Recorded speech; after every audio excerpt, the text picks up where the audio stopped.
नमस्कार दोस्तों, स्वागत है आप सभी का एक और वीडियो में। आज के इस वीडियो में हम यूपी बोर्ड के कक्षा 7 के विज्ञान विषय के अभ्यास 3 के सभी प्रश्न उत्तरों को हल करेंगे। तो चलिए वीडियो स्टार्ट करते हैं। ठीक है, पाठ का नाम है पदार्थ की संरचना एवं प्रकृति। ठीक है, पाठ 3 का नाम है पदार्थ की संरचना एवं प्रकृति। तो चलिए देखते हैं प्रश्न उत्तरों को इसके। हमारा पहला प्रश्न है, निम्नलिखित प्रश्नों में सही विकल्प को छांटकर अपनी अभ्यास पुस्तिका में लिखिए।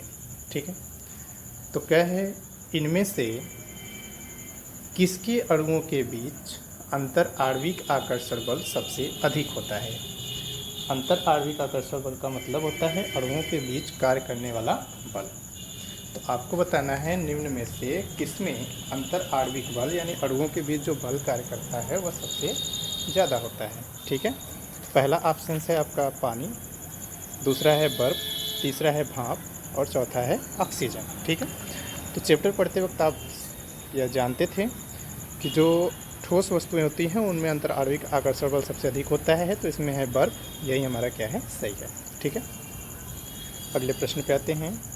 अगला प्रश्न है, धावन सोडा है, तो आपको बताना है धावन सोडा का सूत्र क्या है। इसमें से पहला है सोडियम कार्बोनेट, दूसरा है सोडियम बाइकार्बोनेट, तीसरा है सोडियम हाइड्रोक्साइड और चौथा है पोटेशियम हाइड्रोक्साइड। ठीक है, तो देखिए धावन सोडा को ही हम धोबन का सोडा भी बोलते हैं। ठीक है, यानी जो कपड़ा साफ करने वाला सोडा रहता है। ठीक, तो धावन सोडा, इसका सही सूत्र है आपका सोडियम कार्बोनेट। ठीक, और सोडियम कार्बोनेट का सूत्र होता है आपका Na2CO3, सोडियम कार्बोनेट। ठीक है, और ध्यान दीजिएगा Na2CO3 तो होता ही होता है, लेकिन इसका जो प्रॉपर पूरा सूत्र है वह है आपका Na2CO3 × 10H2O। ठीक है, तो चलिए अगले प्रश्न पे आते हैं। अगला प्रश्न है, कैल्शियम हाइड्रोक्साइड का सही सूत्र है। तो कैल्शियम हाइड्रोक्साइड को हम और क्या बोलते हैं। ठीक है, तो कैल्शियम हाइड्रोक्साइड को हम बोलते हैं बूझा चूना। ठीक है, केवल कैल्शियम ऑक्साइड रहता है तो उसको बोलते हैं कली चूना, और कैल्शियम हाइड्रोक्साइड है तो इसको बोलते हैं बूझा चूना। तो इसका जो सही सूत्र है वह आपका है CaOH का ट्वाइस। ठीक है, CaOH का ट्वाइस। ठीक, चलिए अगले प्रश्न पे आते हैं। प्रश्न है, इनमें से कौन प्रबल अम्ल है। प्रबल यानी जिसकी प्रकृति बहुत तेज हो। ठीक है, तो ऑप्शन से आपके पास नाइट्रिक अम्ल, साइट्रिक अम्ल, एसिटिक अम्ल, टर्टेरिक अम्ल। तो जो सही उत्तर है वह आपका है क्या, नाइट्रिक अम्ल। ठीक है, सबसे प्रबल अम्ल इनमें से कौन सा है, नाइट्रिक अम्ल। साइट्रिक अम्ल की बात करें तो साइट्रिक अम्ल आपका सभी खट्टे फलों में पाया जाता है, खट्टे फल जैसे नींबू, चकोतरा, संतरा आदि। ठीक, एसिटिक अम्ल जो होता है, ठीक, एसिटिक अम्ल आपका पाया जाता है सिरका में। ठीक है, और टार्टेरिक अम्ल पाया जाता है आपका किसमें, इमली में। ठीक, चलिए आगे बढ़ते हैं। अगला प्रश्न है, इनमें से कौन सूचक यानी इंडिकेटर नहीं है। पहला है लाल लिटमस पेपर, दूसरा है मिथाइल ऑरेंज, तीसरा है फिनालेफ्थलीन और चौथा है एंटासिड। तो यही आपका सही है, एंटासिड जो है यह एक सूचक यानी इंडिकेटर नहीं है। बाकी ऊपर के तीनों आपके सूचक यानी इंडिकेटर हैं। ठीक है, तो यह थे मल्टीपल चॉइस क्वेश्चंस यानी बहुविकल्पीय प्रश्न। प्रश्न नंबर 2 है, रिक्त स्थानों की पूर्ति कीजिए। पहला है, तत्व केवल एक ही प्रकार के खाली स्थान से बना होता है। आपको बताना है इसमें क्या भरा जाएगा। तो इसमें भरा जाएगा परमाणुओं या परमाणु। तत्व केवल एक ही प्रकार के परमाणुओं से बना होता है। ठीक, तो इसमें परमाणुओं भरा जाएगा। अगला है, कम से कम खाली स्थान तत्वों के संयोजन से यौगिक बनता है। तो इसमें भरा जाएगा 2। ठीक, कम से कम 2 तत्वों के संयोजन से यौगिक बनता है। और यौगिक की परिभाषा क्या थी, तो 2 या 2 से अधिक तत्वों को एक निश्चित अनुपात में मिलाने पर यौगिक का निर्माण होता है, और अगर किसी भी अनुपात में मिलाएंगे तो वह मिश्रण का निर्माण होता है। ठीक, चलिए अगले प्रश्न पे आते हैं। अगला प्रश्न है, गैस के अणुओं के मध्य लगने वाले आकर्षण बल का मान खाली स्थान होता है। तो देखिए गैस के अणुओं के बीच आमतौर पर कोई भी आकर्षण बल कार्य नहीं करता है, यानी गैस के अणुओं के मध्य लगने वाले आकर्षण बल का मान क्या होता है, नगण्य, यानी बिल्कुल नहीं के बराबर। इसीलिए वह किसी भी दिशा में अनियमित गति करते रहते हैं। ठीक है, तो क्या भरा जाएगा इसमें, नगण्य। अगला प्रश्न है, जल की तीन अवस्थाएं खाली स्थान हैं। जल की तीन अवस्थाएं कौन कौन सी हैं आपकी, ठोस, द्रव, गैस, या इसी को हम क्या बोल सकते हैं, जलवाष्प। तो इसमें भरा जाएगा आपका ठोस, द्रव और गैस। अगला प्रश्न है आपका, अम्ल नीले लिटमस को खाली स्थान कर देता है। तो अम्ल नीले लिटमस को क्या करता है, तो अम्ल नीले लिटमस को लाल कर देता है। तो इसमें क्या भरा जाएगा आपका, लाल। ठीक है, अगर याद नहीं होता है तो आप याद कर लीजिएगा, इसमें छोटा सा ट्रिक है, अ नी ल। ठीक है, किसी का नाम, तो जो आ से हो गया अम्ल, ठीक, नी से हो गया नीला लिटमस पेपर, और ल से हो गया लाल, यानी अम्ल नीले लिटमस पेपर को लाल कर देता है। समझ में आ गया होगा। ठीक है, अगला प्रश्न है आपका, भस्म का स्वाद खाली स्थान होता है। तो भस्म का स्वाद कैसा होता है, तो भस्म का स्वाद कड़वा या कसैला होता है। तो इसमें भरा जाएगा आपका कड़वा या कसैला। अगला प्रश्न है, भस्म पानी में घुलकर खाली स्थान बनाते हैं। तो भस्म पानी में घुलकर क्या बनाते हैं, तो क्षार बनाते हैं। ठीक है, तो आपका सही उत्तर क्या हो जाएगा, क्षार। अगला प्रश्न है, अम्ल क्षार से क्रिया करके खाली स्थान तथा फिर उसके बाद खाली स्थान बनाते हैं। तो अम्ल क्षार से क्रिया करके लवण तथा जल बनाते हैं। ठीक है, अम्ल क्षार से क्रिया करके लवण तथा जल बनाते हैं, और यह प्रक्रिया उदासीनीकरण प्रक्रिया कहलाती है। ठीक है, चलिए अगले प्रश्न पे आते हैं। प्रश्न नंबर 3 है, निम्नलिखित कथनों में सही कथन के आगे सही तथा गलत कथन के आगे गलत का निशान लगाइए। और इसमें पहला प्रश्न है आपका, पदार्थ ठोस, द्रव और गैस तीनों अवस्थाओं में पाए जाते हैं। तो क्या यह सत्य है, तो यह बिल्कुल सही बात है। जो पदार्थ होते हैं वह इन्हीं तीन अवस्थाओं में पाए जाते हैं, ठोस, द्रव और गैस। ठीक, तो यह हमारा क्या हो जाएगा, सही हो जाएगा। ठीक, चलिए अगला प्रश्न है, तत्व भिन्न भिन्न प्रकार के परमाणुओं से मिलकर बनते हैं। तो यह हमारा क्या है, गलत है। जो तत्व होते हैं वह समान प्रकार के परमाणुओं से मिलकर बने होते हैं। यौगिक जो होता है वह आपका भिन्न भिन्न प्रकार के परमाणु या अणुओं से मिलकर बना होता है, लेकिन जो तत्व होता है वह समान प्रकार के परमाणुओं से मिलकर बना होता है, न कि भिन्न भिन्न। इसलिए यह हमारा क्या हो जाएगा, गलत हो जाएगा। अगले प्रश्न पे आते हैं। अगला प्रश्न है, भिन्न भिन्न पदार्थों के अणुओं के बीच लगने वाले आकर्षण बल को सहसंजन बल कहते हैं। तो यह हमारा है गलत। ठीक है, क्यों, क्योंकि जो सहसंजन बल होता है वह समान प्रकार के अणुओं के बीच लगने वाला आकर्षण बल होता है। ठीक है, चलिए अगले प्रश्न पे आते हैं। अगला प्रश्न है, अणुओं के मध्य रिक्त स्थान को अंतरावकाश कहते हैं। तो क्या यह सही है, तो यह बिल्कुल सही है। अणुओं के बीच जो रिक्त स्थान होता है उसको अंतरावकाश या अंतर अणुक स्थान कहते हैं। ठीक, तो यह हमारा सत्य है।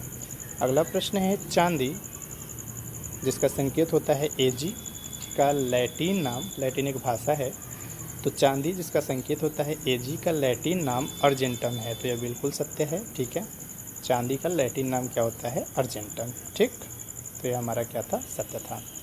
अगला प्रश्न है, हाइड्रोजन की परमाणुकता 2 होती है। तो यह भी हमारा सही है। हाइड्रोजन की जो परमाणुकता होती है वह कितनी होती है, 2 होती है, क्योंकि हाइड्रोजन गैस फॉर्म में पाया जाता है और H2 लिखा जाता है। तो यहाँ पर हाइड्रोजन की परमाणुकता कितनी होती है, 2 होती है। तो यह हमारा सही था। अगला प्रश्न है, रासायनिक अभिक्रिया में कुछ नए परमाणु भी जुड़ जाते हैं। तो क्या यह सत्य है या असत्य है, तो यह बिल्कुल गलत है। रासायनिक अभिक्रिया में कोई भी नया परमाणु नहीं जुड़ता है। किसी भी रासायनिक अभिक्रिया में अभिक्रिया से पहले जितने परमाणु थे अभिक्रिया के बाद भी उतने ही परमाणु रहते हैं। ठीक है, तो कोई नया परमाणु नहीं जुड़ता। अगला प्रश्न है, प्रश्न नंबर 4, निम्नलिखित कथनों में से सही कथन को छांटकर आपको केवल लिखना है। ठीक है, तो यहाँ पर हम आपको सही और गलत दोनों कथन बता दे रहे हैं। जो सही कथन है उसको आप लिख लीजिएगा। पहला है कि अम्लों का स्वाद खट्टा होता है, तो यह बिल्कुल सही बात है। जितने भी अम्ल होते हैं उनका स्वाद कैसा होता है, खट्टा होता है। जैसे नींबू हो गया, चकोतरा, संतरा, ये सभी अम्ल ही हैं और इनका स्वाद कैसा होता है, खट्टा होता है। तो यह हमारा सत्य है। अगला है सिरके में टार्टेरिक अम्ल होता है, तो यह गलत बात है। अभी हमने आपको ऊपर बताया था सिरके में पाया जाता है आपका एसिटिक अम्ल। कौन सा अम्ल पाया जाता है, एसिटिक अम्ल। तो यह हमारा गलत था। सिरके में टार्टेरिक नहीं बल्कि कौन सा अम्ल पाया जाता है, एसिटिक अम्ल पाया जाता है। तो यह गलत हो गया। अगला है फिनालेफ्थलीन का रंग क्षारीय विलयन में गुलाबी हो जाता है, तो यह हमारा क्या है, सही है। ठीक है, फिनालेफ्थलीन एक सूचक है जिसका रंग क्षारीय विलयन में गुलाबी हो जाता है। अगला है साबुन में क्षारीय गुण होते हैं, ठीक है, तो यह गलत है हमारा। ठीक, साबुन की जो परिभाषा होती है, उच्च वसीय अम्लों के सोडियम एवं पोटेशियम लवण क्या होते हैं, साबुन कहलाते हैं। उच्च वसीय अम्लों के सोडियम एवं पोटेशियम लवण साबुन कहलाते हैं, तो यह हमारा गलत है इसलिए। अगला है सोडियम हाइड्रोक्साइड एक क्षार है, तो यह सही है। ठीक है, सोडियम हाइड्रोक्साइड क्या है, एक क्षार है। अगले प्रश्न पे आते हैं, साबुन को कास्टिक सोडा से बना सकते हैं, ठीक, तो यह सही है। साबुन को कास्टिक सोडा से बना सकते हैं। चलिए, तो यह आपका सही गलत हो गया। अगला प्रश्न है कि निम्नलिखित तत्वों के संकेत लिखिए। तो हम आपको उत्तर में इसका संकेत लिखकर बता देते हैं कि क्या उत्तर रहेगा इसका संकेत लिख करके। पहला था हीलियम, तो हीलियम का संकेत होता है He। अगला है आर्गन, आर्गन का संकेत होता है Ar। चांदी अभी हमने ऊपर पढ़ा था, चांदी का संकेत होता है Ag और लैटिन नाम था अर्जेंटम। सोडियम है, सोडियम का संकेत होता है Na। बेरियम, बेरियम का संकेत होता है Ba। क्रोमियम, क्रोमियम का संकेत होता है Cr। ठीक है, तो एक बार फिर से देख लीजिए इसका। हीलियम का संकेत कैपिटल H स्मॉल e यानी He। आर्गन का Ar, चांदी का Ag, लैटिन नाम चांदी का अर्जेंटम, सोडियम का Na, बेरियम का Ba और क्रोमियम का Cr। अगले प्रश्न पे आते हैं। अगला प्रश्न है निम्नलिखित तत्वों के नाम लिखिए, यानी इसमें आपको संकेत दिए गए हैं, ठीक है, उसका नाम आपको लिखना है। ठीक, तो चलिए इसके उत्तर के साथ देख लेते हैं। पहला संकेत था हमारा Na, इसका नाम क्या है, तो यह है सोडियम। ठीक है, Na का नाम क्या है, सोडियम का। C किसका संकेत है, कार्बन का। Br ब्रोमीन का। Mn मैग्नीज का। Ag अभी ऊपर आया था चांदी यानी सिल्वर का, और लैटिन नाम क्या था इसका, अर्जेंटम। ठीक है, इसके बाद सोना, सोना का होता है आपका Au गोल्ड, आरम बोलते हैं, इसका लैटिन नाम है आरम। ठीक है, चांदी का अर्जेंटम और सोना का आरम। Ba barium, Ca calcium, Mg magnesium. ठीक है, तो इतना था। एक बार फिर से देख लीजिए। Na संकेत है सोडियम का, C कार्बन का, Br ब्रोमीन का, Mn मैग्नीज का, Ag चांदी यानी सिल्वर का, Ag यानी चांदी का लैटिन नाम अर्जेंटम, Au सोना यानी गोल्ड का, सोना का लैटिन नाम आरम, Ba बेरियम, Ca कैल्शियम का और Mg मैग्नीशियम का। ठीक है, अगला प्रश्न है आपका प्रश्न नंबर 7 कि निम्नलिखित यौगिकों में कौन कौन से तत्व सम्मिलित हैं। आपको बताना है इसमें कौन कौन से तत्व सम्मिलित हैं। चलिए उत्तर देख लेते हैं। पहला है आपका CaCl2, तो इसमें दो तत्व संयोजित हैं, एक है कैल्शियम, कैल्शियम का संकेत होता है Ca, और एक है क्लोरीन, क्लोरीन का संकेत होता है Cl। तो CaCl2 में दो तत्व सम्मिलित हैं, कैल्शियम Ca और क्लोरीन Cl2। ठीक, अगला है Al2SO4 का थ्राइस, तो इसमें आपके तीन तत्व सम्मिलित हैं। एल्यूमिनियम, एल्यूमिनियम है Al, यस का हो गया सल्फर और O है ऑक्सीजन। ठीक, तो यह तीन तत्व इसमें सम्मिलित हैं, एल्यूमिनियम, सल्फर तथा ऑक्सीजन। इसी तरह से MgO में दो तत्व सम्मिलित हैं, एक है मैग्नीशियम जिसका संकेत होता है Mg और एक है ऑक्सीजन जिसका संकेत होता है O। ठीक, अगले पर आते हैं P2O5, तो इसमें भी आपके दो तत्व सम्मिलित हैं, फास्फोरस का P और ऑक्सीजन का O। ठीक, अगला है CaCO3, यह कैल्शियम कार्बोनेट यानी चाक या संगमरमर या खड़िया, तीनों का सूत्र यही होता है, कैल्शियम कार्बोनेट CaCO3। तो इसमें भी तीन तत्व सम्मिलित हैं, कैल्शियम का संकेत हो गया Ca, कार्बन का संकेत हो गया C और ऑक्सीजन का संकेत हो गया O। ठीक है, अगला है C6H12O6, इसमें भी आपके तीन तत्व सम्मिलित हैं। ठीक, पहले कार्बन का C, H है हाइड्रोजन का H तथा ऑक्सीजन का O। ठीक, यह 3 तत्व इसमें सम्मिलित हैं। और इसके लास्ट है CO2 जो कार्बन डाइऑक्साइड का सूत्र है। इसमें कार्बन का संकेत होता है C और ऑक्सीजन का संकेत होता है O। तो इतने तत्व सम्मिलित हैं। ठीक है, अगला प्रश्न है आपका, संक्षेप में उत्तर दीजिए। और इसमें पहला आपका प्रश्न है कि एक यौगिक का सूत्र है NaOH, इसमें कौन कौन से तत्व संयोजित हैं। अभी आपने ऊपर जो प्रश्न पढ़ा ठीक उसी तरह से यह भी होगा। तो ऊपर था यौगिक का सूत्र है NaOH, इसमें कौन कौन से तत्व संयोजित हैं यानी मिले हुए हैं। तो इसमें NaOH में पहली बात तो यह सोडियम हाइड्रोक्साइड का सूत्र है। ठीक है, NaOH सोडियम हाइड्रोक्साइड का सूत्र है। इसमें सोडियम Na, ऑक्सीजन O तथा हाइड्रोजन H तत्व संयोजित हैं, यानी यह 3 प्रकार के तत्व इसमें संयोजित हैं। चलिए अगले प्रश्न पे आते हैं। अगला प्रश्न है, ठोस पदार्थ किस प्रकार द्रव एवं गैसों से भिन्न है। आपको यह बताना है कि ठोस पदार्थ किस प्रकार द्रव एवं गैसों से भिन्न है। तो चलिए उत्तर देख लेते हैं इसका। ठोस पदार्थ निम्न प्रकार द्रव एवं गैसों से भिन्न है। पहला कि ठोस पदार्थ के अणु द्रव और गैस की अपेक्षा अधिक निकट होते हैं, क्योंकि इसमें जो आकर्षण बल होता है अणुओं का वह बहुत ज़्यादा होता है। तो पहला हो गया, ठोस पदार्थ के अणु द्रव और गैस की अपेक्षा अधिक निकट होते हैं। दूसरा है, ठोस पदार्थों के अणुओं के बीच आकर्षण बल द्रव एवं गैसों की अपेक्षा बहुत अधिक होता है। चूँकि इसके अणु बहुत पास पास होते हैं, इसलिए इनके बीच जो आकर्षण बल होता है वह भी बहुत ज़्यादा होता है। किसकी अपेक्षा? द्रव और गैसों की अपेक्षा। ठीक है, अगला है कि ठोस पदार्थों की आकृति एवं आयतन निश्चित होता है, जबकि द्रव पदार्थों की आकृति निश्चित नहीं होती लेकिन आयतन निश्चित होता है, तथा गैस की न तो आकृति निश्चित होती है और न ही आयतन निश्चित होता है। ठीक है, ठोस पदार्थों की जो होती है आकृति आयतन निश्चित होता है। जैसे किसी ईंट को ले लीजिए, कहीं पर रख देंगे, जितना लंबाई चौड़ाई ऊंचाई है उतना ही रहेगा, जैसा आकार है वैसा ही रहेगा, यानी ठोस हो गया, उसका आकृति आयतन निश्चित होता है। द्रव पदार्थ की आकृति निश्चित नहीं होती लेकिन आयतन निश्चित होता है। अगर आप 1 लोटा पानी ले लो तो उसको अगर आप मग में रखोगे मग के आकार का हो जाएगा, ग्लास में रखोगे ग्लास के आकार का हो जाएगा, थाली में रखोगे थाली के आकार का हो जाएगा, लेकिन पानी उतना ही रहेगा। यानी आयतन तो निश्चित होता है लेकिन आकार निश्चित नहीं होता है।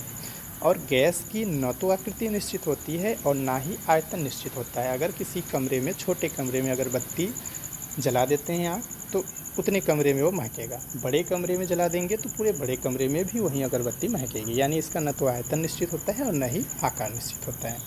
तो यह इस प्रश्न का उत्तर था कि ठोस पदार्थ किस प्रकार द्रव एवं गैसों से भिन्न होते हैं। तो पहला है कि ठोस पदार्थों के अणु द्रव और गैस की अपेक्षा अधिक निकट होते हैं। ठोस पदार्थों के अणुओं के बीच आकर्षण बल द्रव और गैस की अपेक्षा बहुत अधिक होता है। और ठोस पदार्थों की आकृति एवं आयतन दोनों निश्चित होता है, जबकि द्रव पदार्थों की आकृति नहीं निश्चित होती, केवल आयतन निश्चित होता है। और गैस की न तो आयतन निश्चित होता है और न ही आकृति। अगले प्रश्न पे आते हैं। अगला प्रश्न है कि रासायनिक तत्वों के प्रतीक उपयोग करने का क्या लाभ है। जैसे कोई भी हम रासायनिक तत्व यूज करते हैं तो उसके जगह पे हम उसके संकेत को लिखते हैं, न कि उसके पूरे नाम को। तो उसका क्या उपयोग होता है ये आपको लिखना है।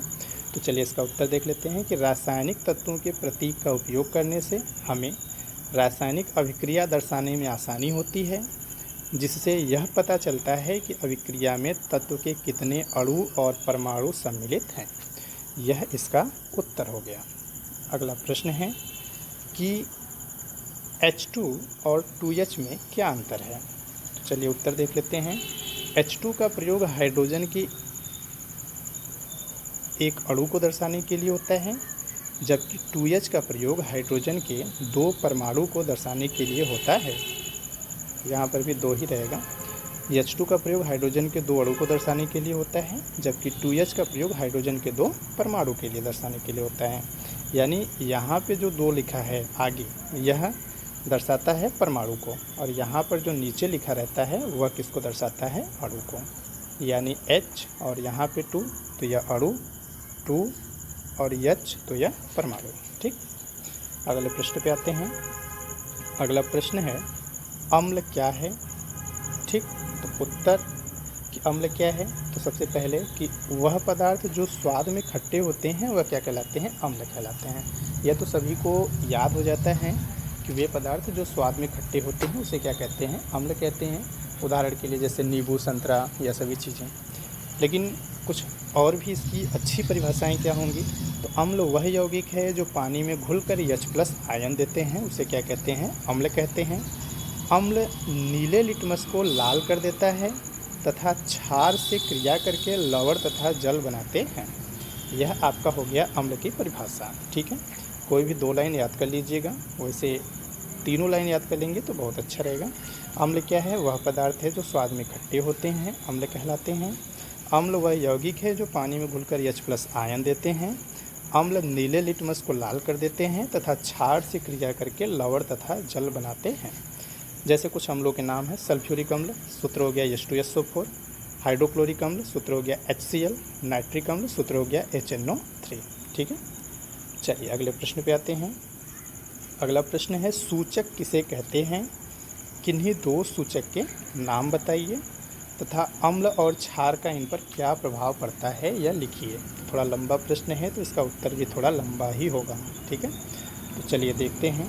सबसे पहले सूचक किसे कहते हैं, तो अम्ल एवं क्षार की पहचान करने के लिए, अम्ल एवं क्षार की पहचान करने के लिए हम विशेष प्रकार के पदार्थों का उपयोग करते हैं जो सूचक कहलाते हैं। यानी कुछ ऐसे पदार्थ होते हैं जिनसे हमें यह पता चलता है कि सामने वाला पदार्थ अम्ल है कि क्षार है, तो ऐसे पदार्थों को हम क्या कहेंगे, सूचक कहते हैं। तो परिभाषा हो गया कि अम्ल और क्षार की पहचान करने के लिए हम कुछ विशेष प्रकार के पदार्थों का उपयोग करते हैं जो पदार्थ सूचक कहलाते हैं। ठीक है, सूचक की परिभाषा हो गई। चलिए आगे बढ़ते हैं। इन सूचकों को अम्लीय या क्षारीय पदार्थ के विलयन में मिलाने पर इनका रंग बदल जाता है। ठीक है, इन सूचकों को अगर हम अम्लीय या क्षारीय पदार्थ के विलयन में मिलाएंगे तो इनका रंग जो होता है वह क्या करता है, बदल जाता है। नीला तथा लाल रंग वाला लिटमस पत्र तथा गुड़हल की पंखुड़ियाँ, यह प्राकृतिक रूप से पाए जाने वाले सूचक हैं। नीला तथा लाल रंग वाला लिटमस पेपर तथा गुड़हल की पंखुड़ियाँ, यह प्राकृतिक रूप से पाए जाने वाले सूचक हैं। इसके अलावा हल्दी भी आपका सूचक का कार्य करती है। ठीक है, प्राकृतिक सूचक है। तो नीला तथा लाल रंग वाला लिटमस पत्र, गुड़हल की पंखुड़ियाँ प्राकृतिक रूप से पाए जाने वाले सूचक हैं। आगे है, नीला लिटमस पेपर अम्ल में डुबाने पर लाल हो जाता है। यह हमने आपको बहुत ही अच्छे से ट्रिक से बताया था ऊपर। तो नीला लिटमस पेपर अम्ल में डुबाने पर लाल हो जाता है और लाल लिटमस पेपर क्षारीय विलयन में डुबाने पर नीला हो जाता है। ठीक है, इसी प्रकार गुड़हल की पंखुड़ियाँ अम्लीय विलयन में गहरी गुलाबी तथा क्षारीय विलयन को हरा कर देती हैं। ठीक है, यह आपका हो गया प्राकृतिक सूचक के कुछ जो रंग परिवर्तन होते हैं उनका गुण। ठीक है, तो नीला तथा लाल रंग वाला लिटमस पत्र तथा गुड़हल की पंखुड़ियाँ प्राकृतिक रूप से पाए जाने वाले सूचक हैं। नीला लिटमस पेपर अम्ल में डुबाने पर लाल हो जाता है और लाल लिटमस पेपर क्षारीय विलयन में डुबाने पर नीला हो जाता है। इसी प्रकार गुड़हल की पंखुड़ियाँ अम्लीय विलयन को गहरा गुलाबी और क्षारीय विलयन को हरा कर देती हैं। अगर आपको कन्फ्यूजन है कि अम्ल में क्या हो जाता है लिटमस पेपर, क्षार में क्या हो जाता है, तो 2 शब्द याद रखना। पहला है आपका अनील। ठीक है, अ से अम्ल, अ से क्या हो गया, अम्ल, नी से हो गया नीला और ल से हो गया लाल। तो जो अम्ल होता है, ठीक, अम्ल में नीला लिटमस पेपर लाल हो जाता है। ठीक है, अम्ल में नीला लिटमस पेपर कैसा हो जाता है, लाल हो जाता है।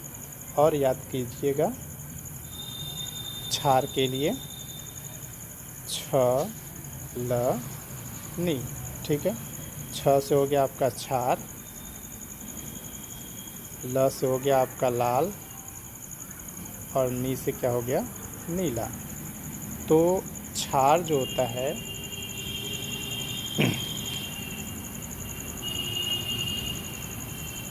लाल लिटमस पेपर क्षार में कैसा हो जाता है, नीला। लाल लिटमस पेपर क्षार में कैसा हो जाता है, नीला। ठीक है, चलिए अगले आते हैं। अम्ल और क्षार की पारस्परिक क्रिया द्वारा लवण तथा जल यानी पानी का बनना कौन सी अभिक्रिया है? तो अम्ल और क्षार की पारस्परिक क्रिया द्वारा लवण तथा पानी यानी जल का बनना उदासीनीकरण अभिक्रिया है। अम्ल और क्षार की पारस्परिक क्रिया द्वारा लवण तथा जल का बनना उदासीनीकरण अभिक्रिया है। अगले प्रश्न पे आते हैं। अगला प्रश्न है, निम्नलिखित में से अम्ल, क्षार एवं लवण को छाट कर अलग लिखिए। तो हम आपको यहीं पर छाट कर दिखा दे रहे हैं, ठीक है।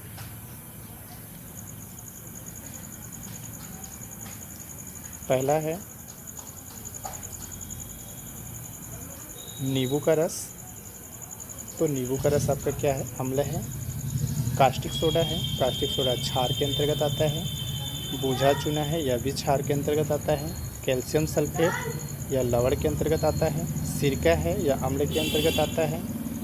जिंक ऑक्साइड, यह क्षार के अंतर्गत आता है।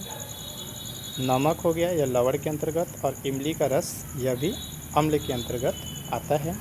और मैग्नीशियम क्लोराइड, ठीक है।